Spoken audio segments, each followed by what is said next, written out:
عسلامة ومرحبا بكم مشاهدينا الكرام، مرحبا بكل تلاميذ البكالوريا اللي تابعوا فينا على القناة الوطنية الثانية. اليوم نقدم لكم مجموعة من الأسئلة والأجوبة اللي تتمثل في امتحان البكالوريا الخاص بمادة الرياضيات. باش يكونوا معنا بطبيعة عدد من الأساتذة يقدموا لكم الإجابات، وفما مجموعة من الأسئلة اللي تلقاوها زاد الأساتذة من خلال مكالماتكم الهاتفية. في البداية نرحبوا بالأساتذة اللي حاضرين معنا. السيدة نادرة قسلي خضار، أستاذة رياضيات، مرحبا بك أستاذة. الأستاذ شكري بن جديدية، مرحبا بيك. الأستاذ محمد سكراني، مرحبا بك. والأستاذ زكريا جرية، مرحبا أستاذ. كيف بالتليفون باش يكونوا معنا الأساتذة أميرة جمار وكذلك الأستاذ الحبيب العباسي. وفي بداية الحصة نقدموا الكلمة للمتفقد سيد توفيق شرادة، مرحبا بك سيد متفقد أول المدارس الإعدادية والمعاهد. شكرا. وشكر كذلك لوزارة التربية ولمؤسسة الرئاسة الوطنية لتنظيم الحصص لفائدة أبنائنا من البكالوريا، وذلك لمساعدتهم لإعداد الجيد لهذا الامتحان. نحن على استعداد للإجابة على أسئلة التلاميذ في كل محاور وبالنسبة لكل شعب، ورغم محدودية الوقت المخصص للحصة ساعة قد لا تفي بالحاجة، ولكن سنحاول الإجابة على الأسئلة المطروحة. وقد انطلقنا في الإجابة على بعض الأسئلة بواسطة الهاتف، وتركنا بعض الأجوبة أثناء الحصة المباشرة حتى تعمل فائدة. وأحيل الكلمة للأستاذ حبيب عباسي لطرح الجزء الأول من الأسئلة المطروحة. Merci, c'est Tawfiq. On a reçu des appels de la part des candidats des différentes sections. On a classé les différentes questions par thème. Mes collègues sur le plateau vont y répondre. Commençons par le thème analyse qui intéresse toutes les sections. Les questions posées par les élèves se résument dans les points suivants. Reconnaître si une fonction est dérivable ou non en un point, sur un intervalle, comment l'interpréter sur un graphique, l'étude des variations d'une fonction, la notion de bijection, le calcul d'aire et de volume, les fonctions définies par intégrale.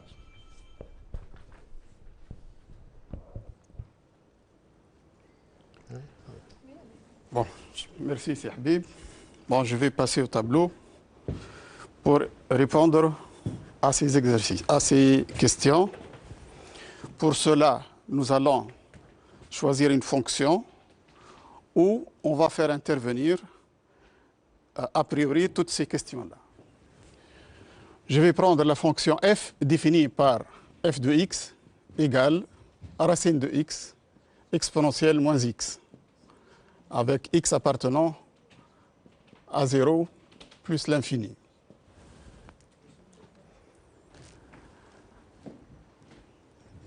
Je vais commencer tout d'abord par étudier la dérivabilité de cette fonction. Cette fonction, elle est dérivable sur l'ouvert 0 plus l'infini, comme étant le produit de deux fonctions dérivables sur 0 plus l'infini ouvert. Et nous allons étudier la dérivabilité à droite en 0. Pour ceci, nous allons chercher la limite de f de x moins f de 0 sur x moins 0 quand x tend vers 0 plus. Alors, elle est égale à la limite de racine de x exponentielle moins x sur x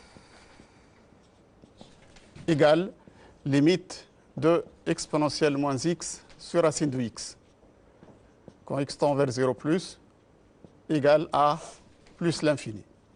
Puisque exponentielle, le numérateur tend vers exponentielle 0 et le dénominateur tend vers 0 plus, alors le quotient tend vers plus l'infini. La conclusion qu'on peut tirer, alors f n'est pas dérivable. À droite, en 0.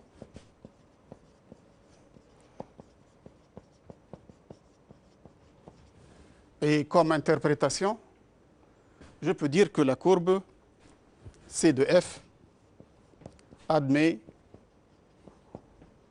au point d'abscisse 0 une demi-tangente verticale dirigée vers le haut d'équation x égale à 0 avec y supérieur à 0. Pour dresser le tableau de variation, on aura besoin de la limite de f en plus l'infini. C'est la limite donc de racine de x exponentielle moins x quand x tend vers plus l'infini. La limite de racine de x, c'est plus l'infini quand x tend vers plus l'infini. Et la limite de exponentielle moins x, c'est 0. Donc, on ne peut pas conclure. Nous allons faire une petite transformation. Donc, c'est la limite de racine de x sur exponentielle x quand x tend vers plus l'infini. Et on sait que, d'après les limites usuelles que nous avons vues, que la limite de exponentielle x sur racine de x, lorsque x tend vers plus l'infini, égale à plus l'infini. Donc, la limite de son inverse, c'est 0. Alors, qu'est-ce qu'on peut déduire? La courbe de f, donc, admet une asymptote horizontale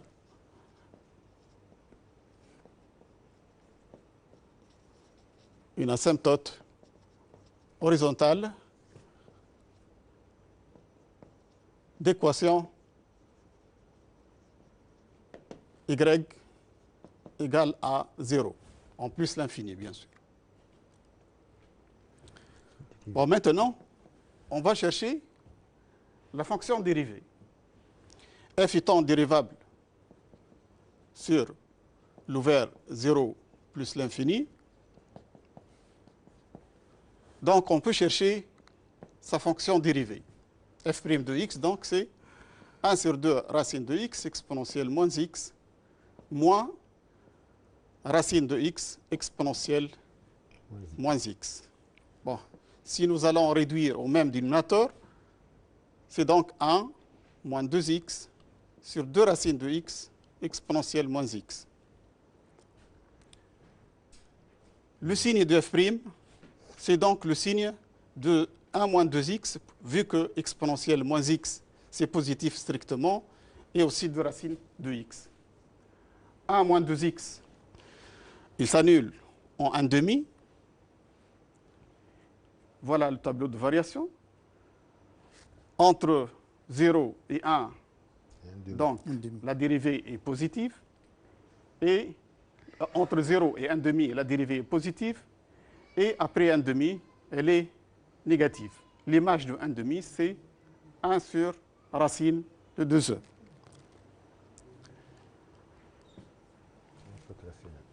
Alors, on va maintenant essayer de tracer la courbe. Alors, donc, les éléments qui vont intervenir dans ce traçage, nous avons, si c'est possible, voir le traçage, voilà. Donc, vous remarquez qu'au point de coordonnées 0, 0, nous avons une demi-tangente verticale vers le haut. Au point de coordonnées 1 demi, 1 sur racine de 2e, une tangente horizontale. Et vous remarquez aussi l'asymptote oblique en plus l'infini. Horizontale. Bon, maintenant, on va essayer de parler un peu du calcul de volume. Bon, est-il possible de voir le diapo pour...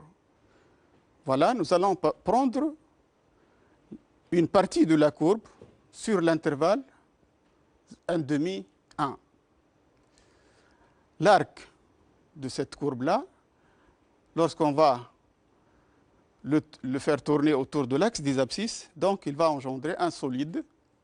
Nous allons chercher le volume de ce solide-là.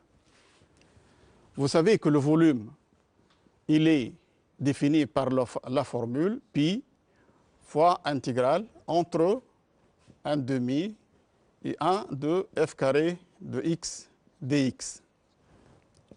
C'est donc pi fois intégrale de 1 demi à 1 de x exponentielle moins 2x dx. parmi les méthodes qu'on va utiliser pour déterminer cette intégrale, c'est l'intégration par partie. Je vais prendre donc u de x égale à x et v' de x égale à exponentielle moins 2x. U' de x est donc 1 et une primitive et v définie par v de x égale à moins 1,5 exponentielle moins 2x. Donc le volume sera pi fois, entre crochets donc u fois v, c'est-à-dire x fois moins 1,5 exponentielle moins 2x, entre 1,5 et 1, moins avec l'autre moins, donc c'est un plus, 1,5, 1, de 1,5 exponentielle moins 2x dx. Alors, ceci égale à moins 1,5 fois x exponentielle moins 2x, primitive de 1,5 exponentielle moins 2x, c'est moins 1 quart exponentielle moins 2x. Entre 1,5 et 1. Bon. Alors, rapidement, le calcul. Il donne moins 1,5 exponentielle moins 2, moins 1 quart exponentielle moins 2, donc c'est moins 3 quarts exponentielle moins 2. Puis après, en 1,5, nous allons avoir ici 1 quart exponentielle moins 1 plus 1 quart exponentielle moins 1, c'est-à-dire 1,5 exponentielle moins 1. Bon. Voilà le volume. Fois pi. On va parler maintenant de calcul. On va maintenant parler de la fonction définie par intégrale. Je vais considérer la fonction f définie par f de x égale à intégrale de 0 à x de f de t dt. Je vais prendre donc cette fonction-là avec x supérieur ou égal à 1. Cette fonction est continue sur 0 plus l'infini. 0 appartient à 0 plus l'infini. La fonction ln est dérivable sur l'intervalle 1 plus l'infini. Son image, c'est 0 plus l'infini. Donc, on peut dire que grand F est dérivable sur l'intervalle 1 plus l'infini. Et grand F' de x égale à petit f de ln de x fois la dérivée de la fonction ln qui est 1 sur x. Bon, c'est racine de ln de x fois exponentielle moins 1 moins ln de x fois 1 sur x. Bon, ça c'est 1 sur exponentielle ln de x qui est 1 sur x. Donc ça donne racine de ln de x sur x carré. Bon, pour la bijection, je peux dire que la restriction de f, que ce soit sur l'intervalle 0, 1,5 ou bien 1,5 plus l'infini, va réaliser une bijection vu qu'elle est continue dans le premier cas, par exemple, et elle est strictement croissante. Aussi, dans le deuxième cas, la restriction est aussi une bijection. Alors, pour le premier cas, comme c'est une bijection, donc je peux parler de sa réciproque. La courbe de la réciproque, vous savez bien qu'elle est symétrique par rapport à la courbe de G, par rapport à la première bissectrice, à la courbe de G. Si c'est possible, on peut voir, voilà la figure. La courbe de G admet au point de coordonnées 0, 0 une demi-tangente verticale. Donc celle de G-1 va admettre au même point une demi-tangente horizontale. La courbe de G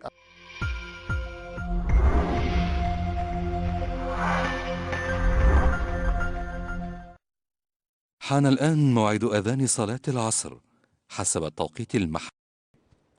Une tangente, une demi-tangente horizontale au point de coordonnées 1 demi 1 sur racine de 2e. Donc, au point de coordonnées 1 sur racine de 2e, 1 demi, la courbe de la fonction g-1 admet une demi-tangente verticale. Et merci.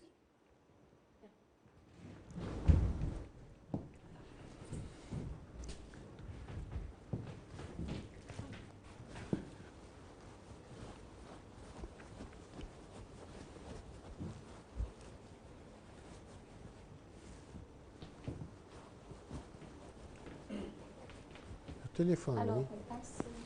on passe au On téléphone. passe au téléphone. aux autres questions. Les autres questions, oui. Les autres questions.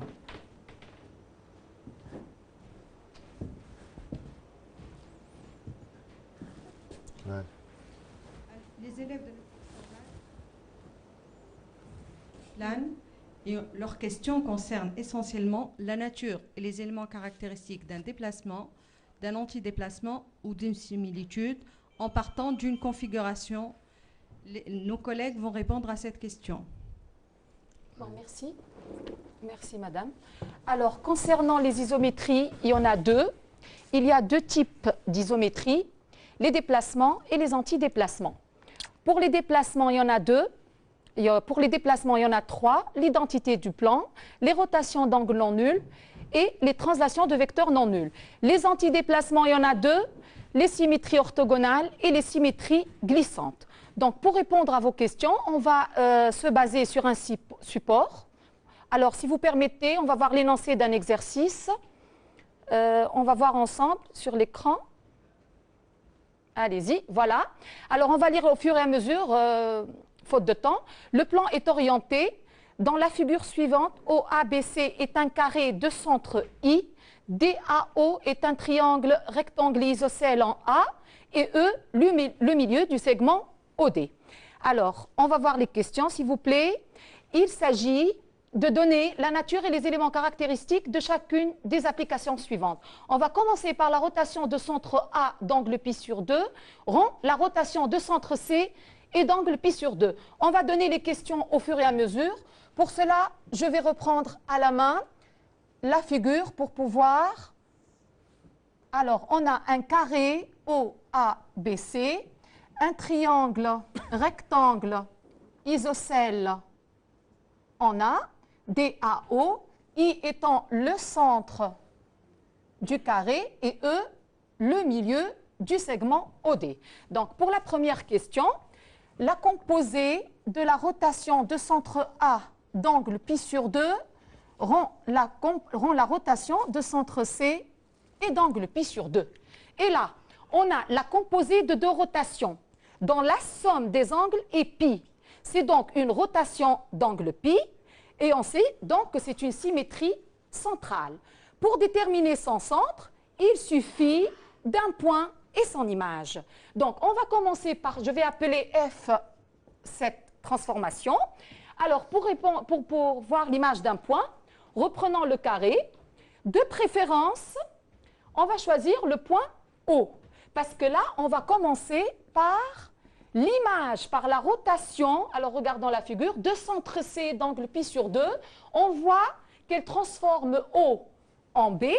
Ensuite, la rotation de centre A et d'angle pi sur 2 transforme B en C. Donc, cette composée, on voit B en O. Donc, cette composée, on voit, elle fixe O. Par conséquent, F n'est autre que la symétrie centrale de centre O. Passons au deuxième exemple, un autre exemple de composé. On va voir l'énoncé. Reprenons l'énoncé, s'il vous plaît. SBC rond SD. Alors, voilà. SBC rond. Donc, SBC rond. SAO rond SBD. DA. Oui. DA ou BD, c'est la même chose. Oui. Très bien. Alors, cette composée, déjà, il y a trois symétries. C'est la composée de trois symétries orthogonales. C'est donc un antidéplacement. Maintenant, on voit que les deux droites BC et AO sont strictement parallèles. Et la droite DA leur est perpendiculaire. On peut dire tout de suite qu'il s'agit d'une symétrie glissante. Pour avoir ces éléments caractéristiques, alors on sait que la composée de deux symétries orthogonales d'axes strictement parallèles est une translation. Comme B est le projeté orthogonal de A sur BC, donc la composée de ces deux symétries donne la translation de vecteurs 2AB, rang SBD. Maintenant, regardons 2AB, le vecteur 2AB, par rapport à la droite BD, on voit qu'il est directeur de cette droite, c'est donc bien la forme réduite d'une symétrie glissante de vecteurs 2AB et d'axe BD. Et on peut même commuter et écrire égal encore à SBD, rang T, la translation de vecteurs 2AB. Passons au troisième exemple, une autre composée, s'il vous plaît. Alors, petit c, je vais noter G. TAC. Alors, la translation de vecteur AC rend la symétrie orthogonale d'axe BA. AB ou BA. Bien. Et là, il est clair que c'est un antidéplacement. Maintenant, on regarde le vecteur AC par rapport à l'axe AB. Alors, voyons ensemble, on voit que le vecteur AC n'est ni normal à la droite AB, ni directeur. Ainsi, on va le décomposer en deux translations, en composé de deux translations, dont l'un des vecteurs est normal à l'axe et l'autre est directeur. Pour cela, on peut dire que la translation de vecteur AC est égale à la translation de vecteur AB rend la translation de vecteur BC. On obtient alors TAB rond TBC rond SAB. Alors, ce n'est pas fini, parce que le vecteur BC maintenant, il est normal à la droite AB, donc on va le décomposer, toute translation est décomposable en deux symétries orthogonales d'axes strictement parallèles, dont l'un des axes est choisi arbitrairement et dont le vecteur, bien sûr, doit être normal à cet axe. Et bien, donc TAB rond. Je vais laisser SAB ici, et la translation de vecteur BC, on va choisir ici l'axe rond SAB, et là, une droite, de façon à ce que la translation de vecteur 1,5 BC transforme cette droite AB en celle-là. En regardant la figure, il s'agit donc de la droite IE. Alors, donc c'est SAB rond SIE. Pourquoi on a choisi cette droite AB? Parce que SAB rond SAB, ça fait l'identité du plan, et on obtient, donc G n'est autre que la composée de la translation de vecteur AB rond SIE avec, regardez bien le schéma, on obtient un vecteur AB directeur de la droite IE, et donc c'est la forme réduite d'une symétrie glissante de vecteur AB et d'axe IE. Voilà. Maintenant, on va passer aux similitudes, puisque vous avez posé des questions concernant les similitudes. Alors, pour les similitudes, il y a deux types de similitudes. Les similitudes directes et les similitudes indirectes. Toute similitude directe de rapport 1 est un déplacement. Toute similitude indirecte, bon, je continue sur les directs. Une similitude directe de rapport 1 est un déplacement. Une similitude directe de rapport différent de 1 admet un unique point invariant qui est sans centre, et ses éléments caractéristiques sont le centre, le rapport et l'angle. Concernant les similitudes indirectes, toute similitude indirecte de rapport 1 est un antidéplacement, et toute similitude indirecte de rapport différent de 1 admet un unique point invariant qui est sans centre, et ses éléments caractéristiques sont le centre, le rapport et l'axe. On va se baser sur le même support et la même figure. Donc c'est maintenant que je veux reprendre l'énoncé. Soit j'ai la similitude directe de centre O qui envoie E en A. Déterminer le rapport et une mesure de l'angle de cette similitude G, puis déterminer l'image du point A. On sait qu'une similitude directe ou alors indirect, est parfaitement déterminée par la donnée de 2 points distincts et leurs images. Donc, il s'agit de la similitude directe. Donc, je vais écrire ici. G est une similitude directe, alors, de centre O, c'est-à-dire G de O égale O, et qui envoie E en A. On va commencer par le rapport. Le rapport K n'est autre que OA sur OE. Alors, on regarde ici. On a, évidemment, on reprend le schéma, s'il vous plaît. On a DAO, un triangle, rectangle, isocèle en A et direct. Comme E est le milieu de OD, donc on obtient ainsi, et donc vous devez bien rédiger. Alors, on obtient OEA, un triangle, isocèle, rectangle et direct en E. Donc, vous savez très bien que OA sur OE n'est autre que racine carrée de 2. Maintenant, l'angle de cette similitude, le centre est O, il est donné. L'angle de la similitude n'est autre qu'une mesure de l'angle et OE, OA. Et là, pour les mêmes raisons, OEA est un triangle rectangle et isocèle en E et direct. Donc, une mesure, c'est OE, OA, n'est autre que congru à pi sur 4 modulo 2pi. Par conséquent, cette similitude, elle a pour centre O, rapport racine carrée de 2, et l'angle est pi sur 4. Maintenant, par exemple, pour chercher l'image, donc ça c'est la deuxième question, on va chercher, je pense, l'image de A. Bien. Alors, regardons bien. On a ici, cette similitude, elle est de centre A, et elle est de centre O, et elle envoie E sur A.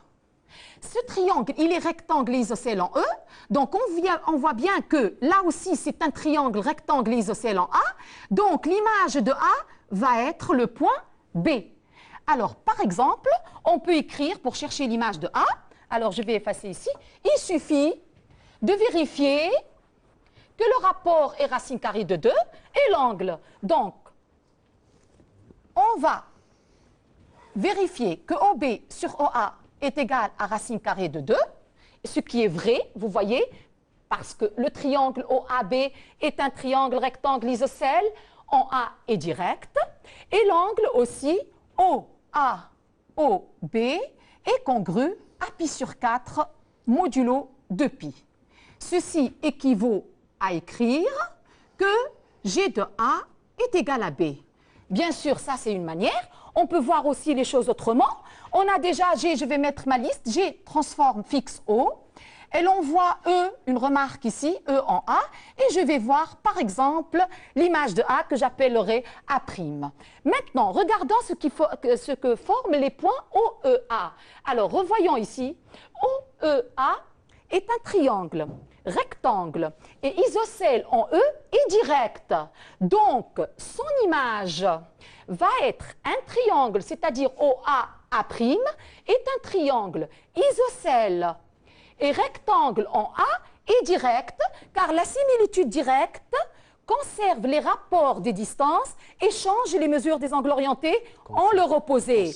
Conserve les mesures des angles orientés. C'est la similitude indirecte qui change les mesures des angles orientés en leur opposé. Donc, le triangle OAA', il est rectangle en A', isocèle et direct, donc A' ne peut être que le point B. Voilà, on peut raisonner aussi de cette manière. Alors, pour les similitudes indirectes, on va regarder toujours là, on va toujours se baser sur cette figure. Donc, on pose F, alors voyons l'énoncé, G rend SAE. Premièrement, montrer que F est une similitude indirecte et préciser son rapport. On note G le centre de F et delta son axe, et il s'agit de construire le centre et l'axe de cette similitude. Donc, F, alors premièrement, F égale G rend SAE. Juste, on demande maintenant la nature et les éléments et le rapport. Ben, pour le moment, c'est la composée, on doit dire que c'est la composée d'une similitude directe et d'un anti-déplacement. C'est donc une similitude indirecte. Pour le rapport, il suffit de faire le produit.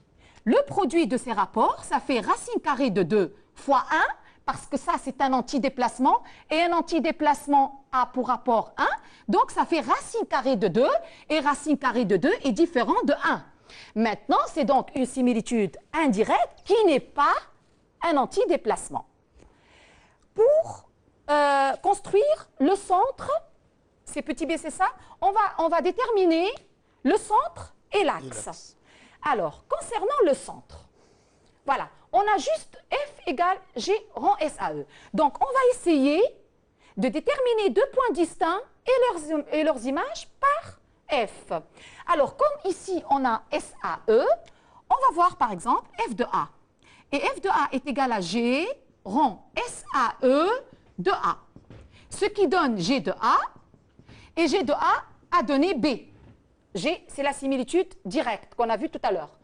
Maintenant, F de E. C'est G rond SAE de E.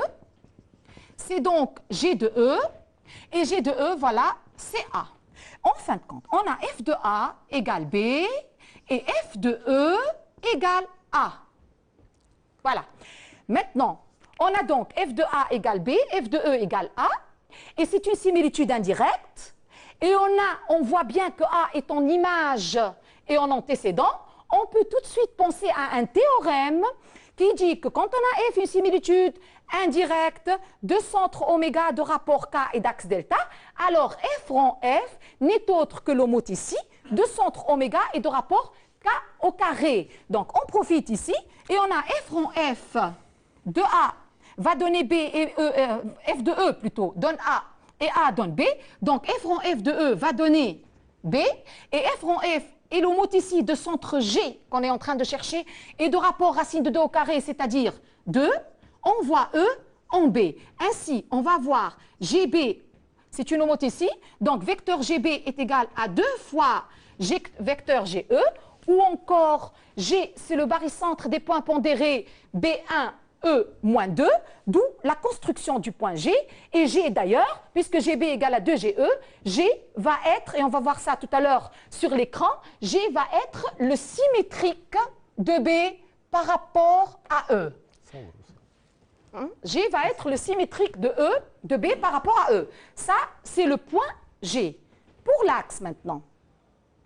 Si, alors, on a un théorème, si on a le centre de la similitude indirecte, et on a un point et son image M et M'. L'axe d'une similitude indirecte, c'est la droite qui porte la bisectrice intérieure de GM, GM'.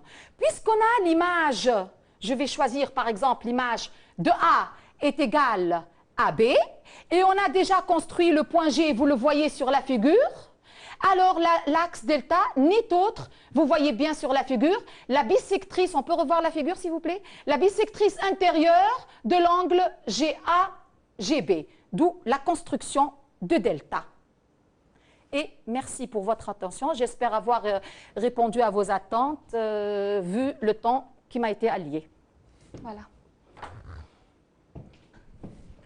Nous avons reçu des appels téléphoniques ayant pour thématique la géométrie dans l'espace et les questions portent essentiellement sur le calcul de produits vectoriels et ses applications, la position relative d'une sphère et d'un plan.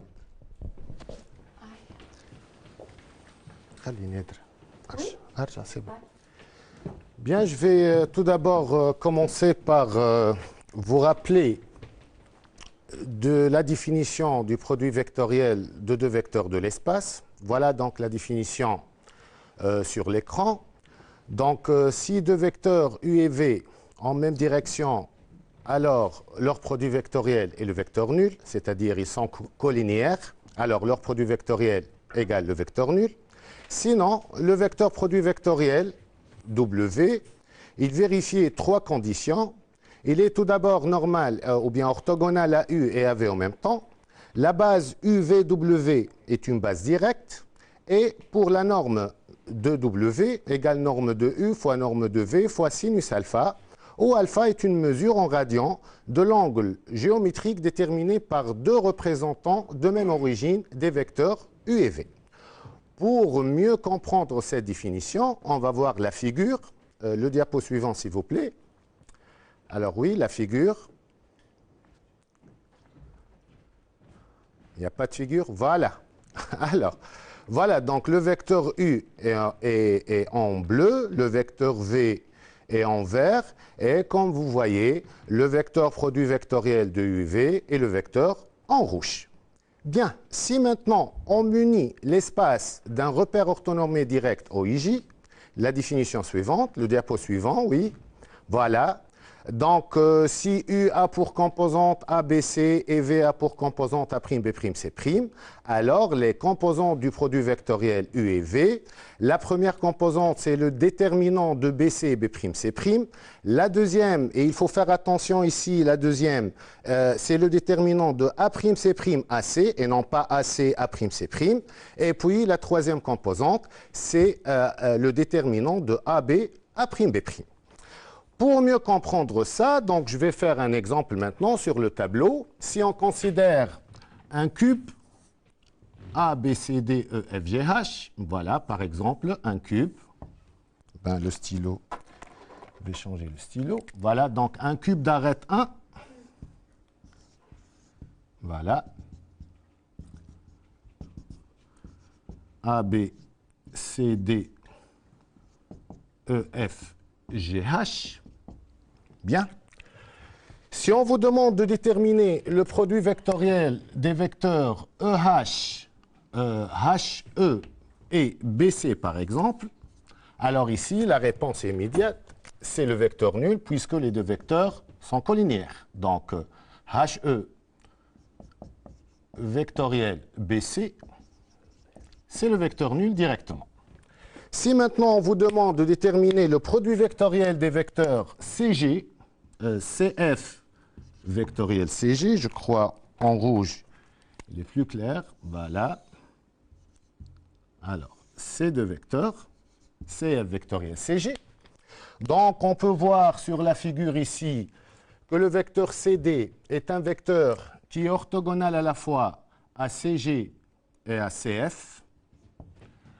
De plus, la base CF, CG, CD est une base directe.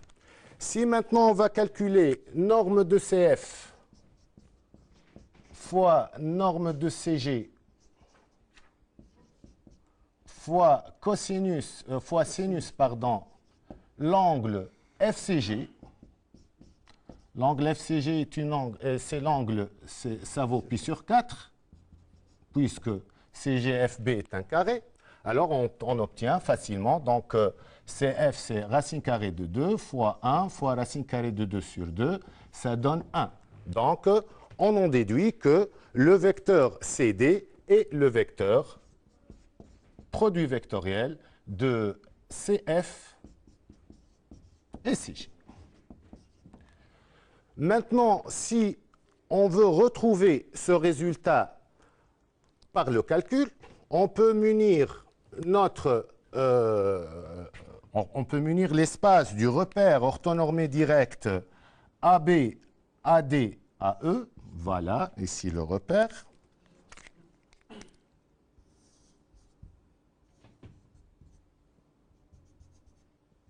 Donc, puisque l'arête du cube, ça vaut 1, donc dans ce repère, à cette occasion, je vais essayer de vous rappeler des coordonnées des points dans ce repère. Donc voilà le repère c'est A, AB, AD, AE.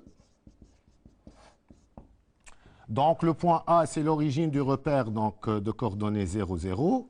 Le point B de coordonnées 1, 0, 0. Le point D de coordonnées 0, 1, 0. Le point E de coordonnées 0, 0, 1. Maintenant le C, 1, 1, 0. Le point F de coordonnées 1, 0, 1. Le point H de coordonnées 0, 1, 1. Et enfin, le point G a pour coordonnées 1, 1, 1. Donc, on peut maintenant calculer les composantes du vecteur CF. Voilà, donc CF a pour coordonnées, donc c'est 0, moins 1 et puis 1. Et le vecteur maintenant CG, donc c'est très simple, c'est 0, 0, 1. Donc, CF vectoriel CG, en appliquant la définition qui a été vue, donc on va trouver c'est moins 1, 0, 0. Et le vecteur CD aussi a pour composante moins 1, 0, 0. Et on a bien retrouvé le résultat qui a été trouvé géométriquement. Maintenant, en ce qui concerne l'utilité, ou bien quand est-ce qu'on utilise le produit vectoriel, alors on utilise le produit vectoriel dans beaucoup de situations, mais en particulier pour trouver un vecteur normal à un plan, pour décider si 3 points de l'espace sont alignés ou non, pour calculer la distance entre un point et une droite, et pour calculer des aires et des volumes. À titre d'exemple, je vais considérer maintenant dans l'espace muni d'un repère orthonormé direct. Alors je vais considérer 4 points et on va essayer.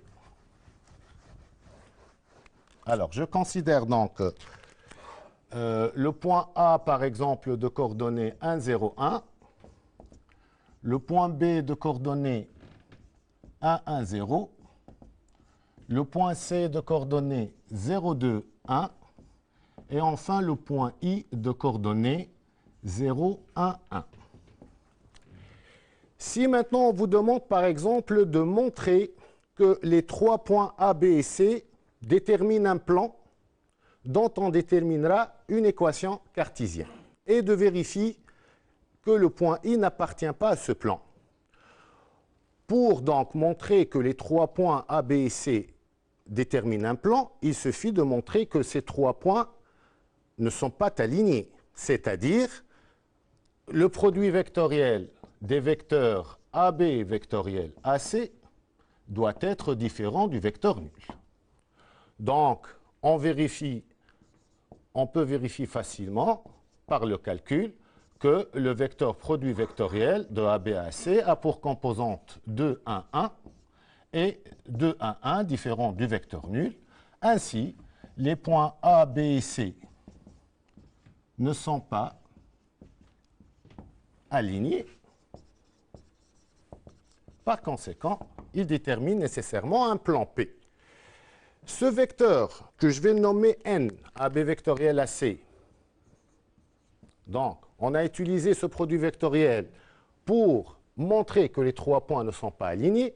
Encore, ce vecteur N, il est orthogonal à AB et à C, donc il est normal au plan formé par les 3 points AB et C. Par suite, une équation cartésienne du plan P, qui est le plan ABC, est 2x plus y plus z plus d égale à 0. Pour trouver ce d, donc il suffit d'utiliser le fait que le point A ou bien le point B ou bien le point C appartient à P. Alors, A appartient à P par exemple, donne facilement, en changeant les coordonnées de A dans l'équation de P, on trouve d égale moins 3. Ainsi, le plan P a pour équation 2x plus y plus z moins 3 égale à 0. Pour maintenant voir est-ce que le point I appartient à P, est un point du plan P ou non, donc il suffit de vérifier que les coordonnées de I, par exemple ici, I0, 1, 1, donc en changeant x par 0, y par 1, z par 1, on trouve 2 moins 3 égale moins 1 différent de 0, donc le point I, un point qui n'appartient pas au plan P. Faisons une figure ici pour voir.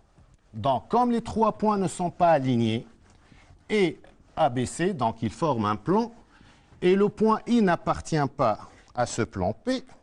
Voilà, par exemple, voilà notre plan P. Voilà les points A, B et C. Et le point I, c'est un point qui n'appartient pas au plan. Comme ce point n'appartient pas au plan P, donc les 4 points ne sont pas coplanaires. Donc on peut former, ou bien les 4 points forment un tétraèdre. I, A, B, C.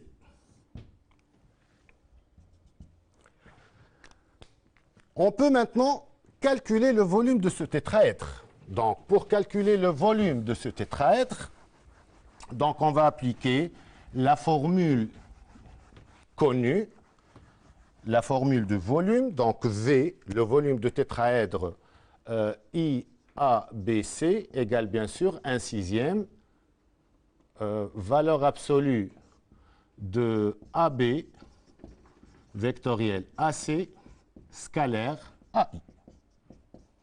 Ben, avec un simple calcul, on trouve le résultat 1/6. Bien. Si on vous demande maintenant, par exemple, de déduire la distance entre le point I et le plan P, bien sûr, vous avez une formule pour déterminer la distance. Mais ici, on ne peut pas l'utiliser parce qu'on vous demande de déduire cette distance.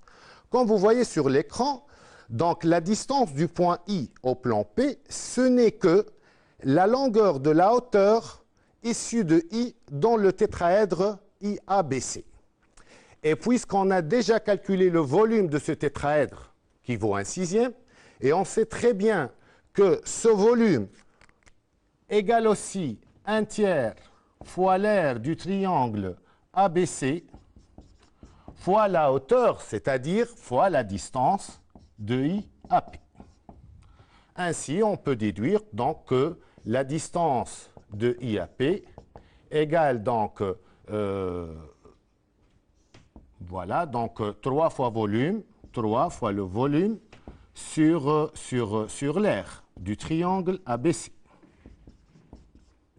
Alors, égale donc 3 fois le volume sur l'aire du triangle aussi, égale à 1/2 norme du produit vectoriel AB vectoriel AC. En changeant V par 1/6, en calculant la norme de AB vectoriel AC, le calcul donne, je pense, 1 sur racine carrée de 6, ce qui vaut racine carrée de 6 sur 6. Bien. Pour maintenant, en ce qui concerne la position relative d'une sphère et d'un plan. Donc, il y a 3 positions possibles. On va les voir cas par cas sur l'écran. Ça dépend de quoi? Ça dépend de la distance entre le centre de la sphère et le plan.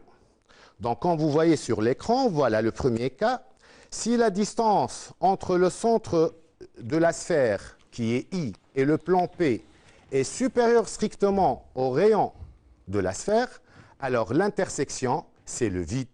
Il n'y a rien ici à faire. Donc, l'intersection, le vide.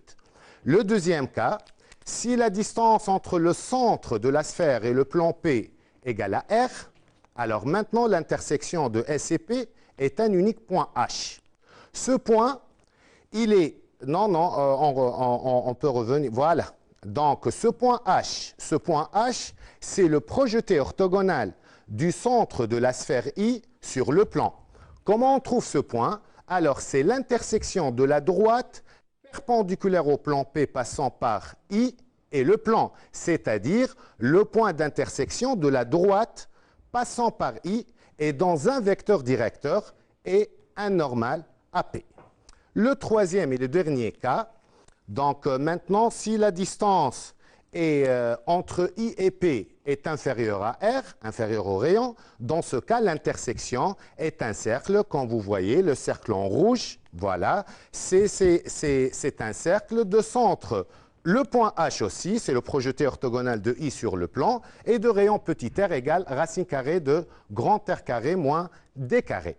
Un petit exemple pour finir, donc, voilà, donc, si dans un exercice, on peut voir qu'il y a 3 points A, B et C en commun entre la sphère et le plan, dans ce cas, ce n'est pas la peine de faire tous ces calculs. On peut dire directement que l'intersection de P et S est le cercle circonscrit au triangle ABC.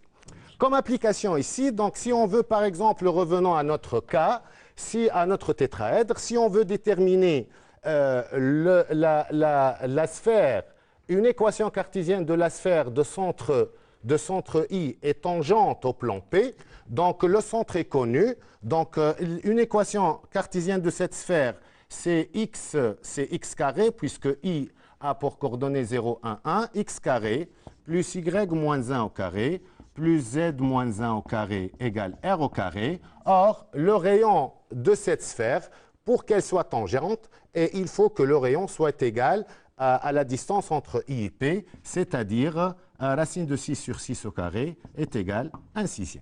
Voilà, donc j'espère que j'ai pu répondre à la majorité des questions et je vous remercie. Maintenant, répondons aux questions qui relèvent du cours arithmétique et qui ont été posées par les élèves des sections maths et informatique. Elles portent sur la congruence, la résolution des équations du type AX plus BY égale C où ABC sont des entiers non nuls, la notion d'inverse modulo un entier naturel supérieur ou égal à 2. Voilà. Pour commencer, donc, je vais rappeler en fait la congruence modulo n. Donc, je me donne un entier naturel non nul et un entier A. Et je vais effectuer la division euclidienne de cet entier A par n qui va me donner en fait un reste petit r. Avec petit r est un réel, est un entier de 0 jusqu'à n moins 1. De là, je peux écrire que A est congru à R modulo n. Je vais prendre un exemple pour être beaucoup plus explicite. Je vais prendre l'entier 24 et je vais prendre comme un entier naturel petit n qui est le nombre 7. Et je vais effectuer la division euclidienne de 24 par 7. Donc je vais avoir 7 fois 3 plus 3. Donc je peux écrire que 24 est congru à 3 mod 7. Pour exploiter les propriétés des congruences, donc je peux proposer la question suivante et de déterminer le reste de 24 à la puissance 2014 par 7. Donc on se propose de déterminer, on détermine le reste de 24 à la puissance 2014 par 7.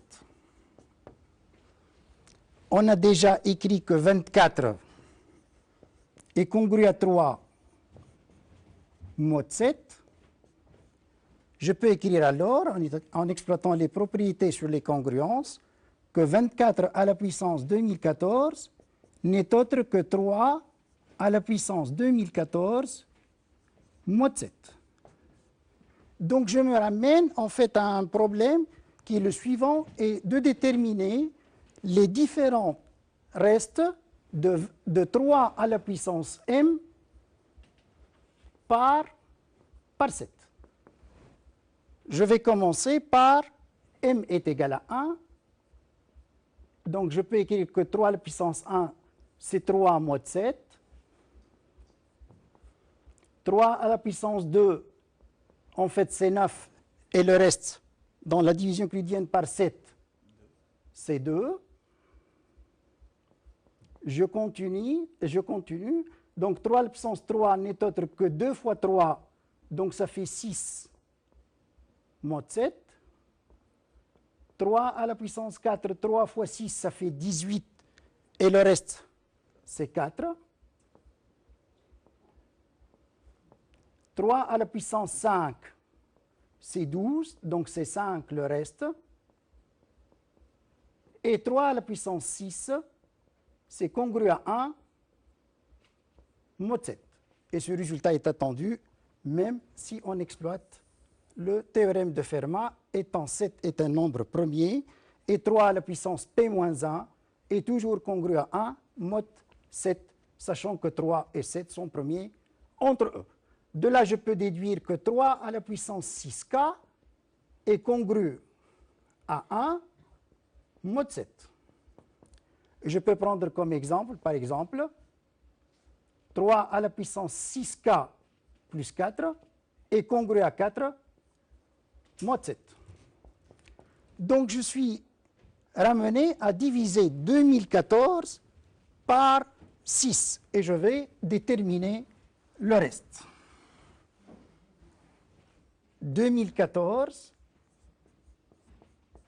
c'est égal à 6 fois 335 plus 4.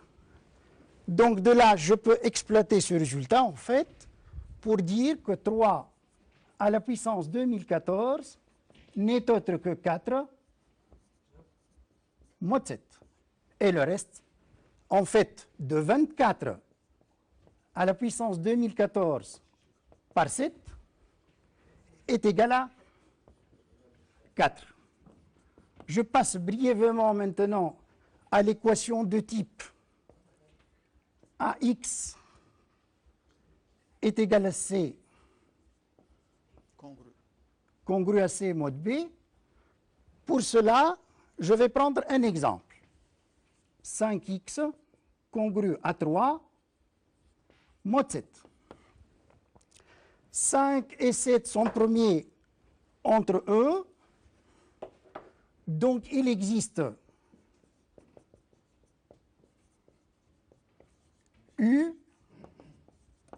qui appartient à 1 jusqu'à 6, tel que 5U est congru à 1 mod 7. Bien sûr, U n'est autre que l'inverse de 5 mod 7. Pour déterminer cet inverse, je peux faire un petit tableau en fait qui détermine en fait cet inverse, mais on va aller plus vite. Je commence par 5 fois 1, donc 5 mod 7 c'est le reste 5, 5 fois 2 le reste c'est 3, 5 fois 2 ça fait 10 donc c'est 3, et 5 fois 3 ça fait 15, et le reste c'est 1. Donc en fait l'inverse de 5 mod 7 n'est autre que U est égal 3. Je peux multiplier cette équation par des deux membres par 3. 3 fois 5, ce n'est autre que 9 mod 7, mais 9 n'est autre que 2 mod 7. 15, c'est congru à 1 mod 7. Et je peux multiplier par x en exploitant les propriétés sur les congruences. Donc, j'aboutis à x congru à 2 mod 7.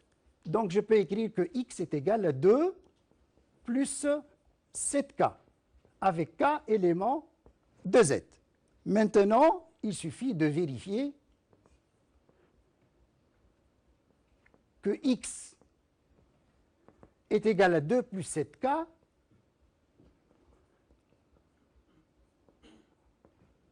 Vérifie que 5 fois x est égal 10 plus 35k, que je peux écrire 3 plus 7 facteurs. Il me reste ici, c'est 1, ici, c'est 5. Donc, on a bien 3 mod 7. Et je peux écrire que l'ensemble des solutions de cette équation dans Z n'est autre que 2 plus 7k avec k éléments de z. Maintenant, je passe à l'équation de type ax plus by est égal à c.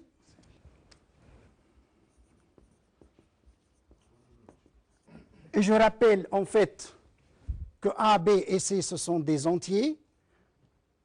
Pour résoudre cette équation, en fait, je peux poser le problème de l'existence des solutions dans Z croix Z en calculant le PGCD de A et de B.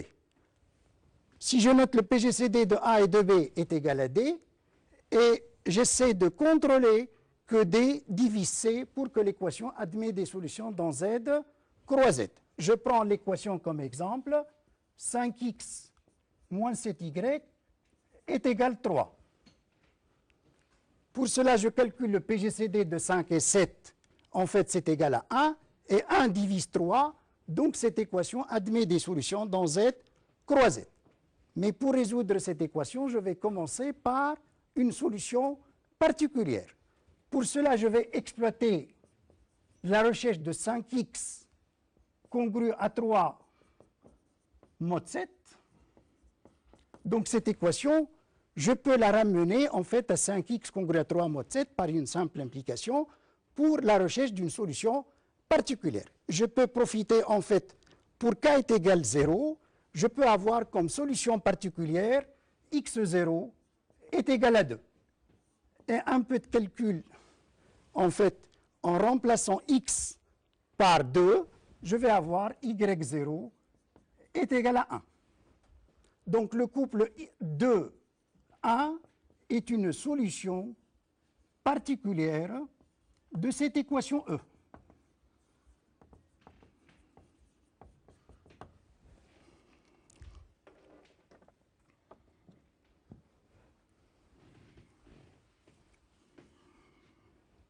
Donc maintenant, je peux écrire que cette équation E, elle est équivalente à 5x moins 7y est égal 3 et 5 fois 2 moins 7 fois 1 est égal 3. Et je peux écrire que 5 facteur de x moins 2 est égal à 7 facteur de y moins 1. Pour déterminer x, donc on a 7 divise 5 facteur de x moins 2 avec 7 et 5 sont premiers entre eux. Et d'après Gauss, 7 divise x moins 2. Et x n'est autre que 2 plus 7k avec k élément de z. Si je note cette égalité par étoile, donc je peux écrire que 5 fois 7k est égal à 7 fois y moins 1. Et en simplifiant par 7, je vais avoir y est égal à 1 plus 5k avec k élément de z. Il suffit maintenant de vérifier les solutions. Vérification. 5 facteurs de 2 plus 7k moins 7 facteurs de 1 plus 5k, quel que soit le k élément de z, c'est bien est égal 3. Et finalement, je peux écrire S dans Z croix Z, c'est 2 plus 7k et 1 plus 5k avec k éléments de Z. Voilà, et je vous remercie de votre attention. شكرا لك أستاذ. Malheureusement, faute de temps, on n'a pas pu aborder tous les thèmes, tels que le thème probabilité, système linéaire, conique, équation différentielle, nombre complexe. Je passe la parole à M. Tafir pour donner quelques conseils. Oui, je vais essayer de donner des conseils qui pourront aider nos candidats le jour de l'examen. Tout d'abord, un conseil avant l'examen, c'est qu'il faut que le candidat ait confiance en lui-même parce que les sujets sont toujours conçus de façon qu'un élève qui a travaillé régulièrement n'ait aucun problème, il a toutes les chances de réussir. Mais pendant l'examen, pendant l'épreuve, je conseille les candidats de lire tout le sujet, et avoir une vue d'ensemble, et surtout repérer dans un exercice quelles sont les questions qui sont indépendantes, quelles sont celles qui sont liées, parce qu'il se peut que le résultat d'une question peut aider et donne des indications pour l'autre. Vous commencez par l'exercice qui vous semble le plus simple, mais il ne faut pas se précipiter, il ne faut pas tomber dans la facilité, repartez votre temps à réfléchir avant d'écrire. Il faut faire un petit brouillon, c'est-à-dire plus passer au propre. Pensez à proposer une copie bien rédigée, une copie aussi propre, avec une bonne écriture. Mais si par hasard vous trouvez des difficultés dans une question, il faut relire la question parce qu'il se peut que vous n'ayez pas compris le sens. Ce n'est pas parce que la question est difficile, mais parce qu'il se peut que vous n'ayez pas compris le sens. Mais si par hasard vous ne voyez pas la solution, vous prenez le résultat comme étant admis et vous passez à la question d'après et ça vous aide après. D'accord? Je vous remercie. Je vous souhaite bonne chance, bon courage et merci pour tous les collègues présents ici.